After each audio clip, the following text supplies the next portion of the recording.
विश्व की प्राचीन सभ्यताओं में से सबसे विशाल और महान हड़प्पा सभ्यता का निर्माण भारतवासियों ने किया,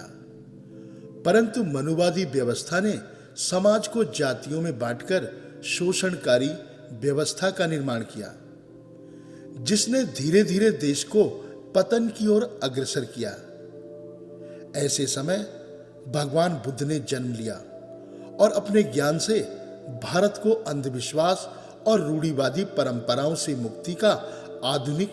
तर्कशील और मानवतावादी मार्ग दिखाया, जिसे भारत के महानतम सम्राट अशोक ने पूरे विश्व में फैलाया। पुष्यमित्र शंगु द्वारा छल से सत्ता हथियाने के बाद अनैतिक और शोषणकारी मनुवादी व्यवस्था को पुनः स्थापित किया, जिसने समाज के एक बड़े तबके को गुलाम बनाकर शोषण करने की नीति को फिर से लागू किया, जो अभी तक बदस्तूर जारी है। यही नहीं,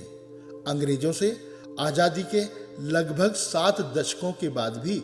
बहुजन समाज के लोगों के साथ भेदभाव और अत्याचार अभी भी जारी है। दिनांक 31 अक्टूबर 2021 तक श्रामनेर पवज्जा शिविर का सफल आयोजन श्री राजेंद्र पाल गौतम जी राहुल जी के मार्गदर्शन में संपन्न हुआ। इस शिविर में लगभग 500 लोगों को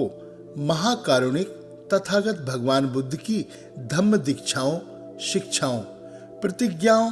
और अष्टांगिक मार्ग से परिचित करवाते बौद्ध धम्म में दीक्षित किया, जिसके साक्षी बने बौद्ध प्रेरणा स्थल नोएडा,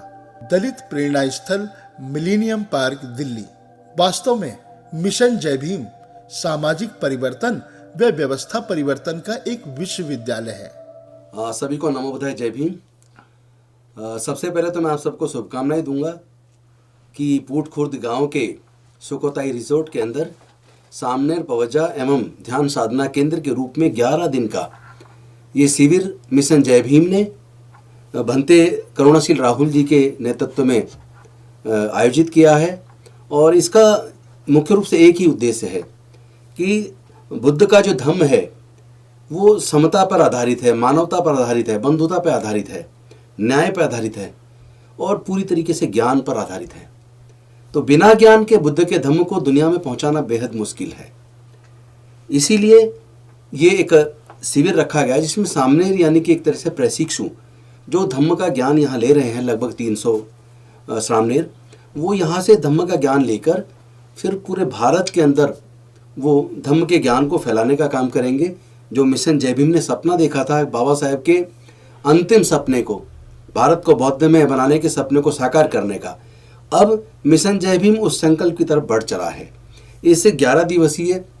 शिविर के अंदर प्रशिक्षु पूरे तरीके से धम्म के बारे में निपुण हो जाएंगे, धम्म को पूरी तरीके से जान पाएंगे और समर्पित भाव से उसके बाद पूरे देश के अंदर अलग अलग राज्य से आए हुए प्रशिक्षु अपने अपने राज्य में जाएंगे और वहाँ फिर धम्म का ज्ञान समाज के लोगों को पूरे देश में वो देने का काम करेंगे। इसी उद्देश्य के साथ ये सामनेर पवज्जा एवं ध्यान साधना केंद्र का एक प्रशिक्षण शिविर एक लगाया गया और मुझे लगता है कि ये उद्देश्य को प्राप्त करेगा। और जो बाबा साहेब का सपना था भारत को बौद्धमय बनाने का, जहाँ समता हो, मैत्री हो, भाईचारा हो, न्याय हो, जो पूरी तरह ज्ञान पर आधारित हो, जो पूरी तरह से साइंटिफिक हो, जहाँ अज्ञानता के लिए कोई जगह ना हो, जहाँ अंधविश्वास के लिए कोई जगह ना हो, जहाँ किसी को प्रताड़ित करने के लिए कोई जगह ना हो, जहाँ सबके लिए समान अवसर हो, जहाँ सबके कल्याण की भावना हो, उसी समता, मैत्री, भाईचारे के संदेश के साथ, न्याय के संदेश के साथ समता मूलक समाज की स्थापना के लिए एक बौद्धमय भारत का निर्माण करने का जो बाबा साहेब का सपना था, उस सपने को साकार करने के लिए अब मिशन जय भीम के सारे साथी निकल पड़े हैं और ये सामनेर पवज्जा एवं ध्यान साधना केंद्र उसको मील का पत्थर साबित होगा और निश्चित तौर पर पूरे भारत में बौद्धमय भारत का निर्माण होगा।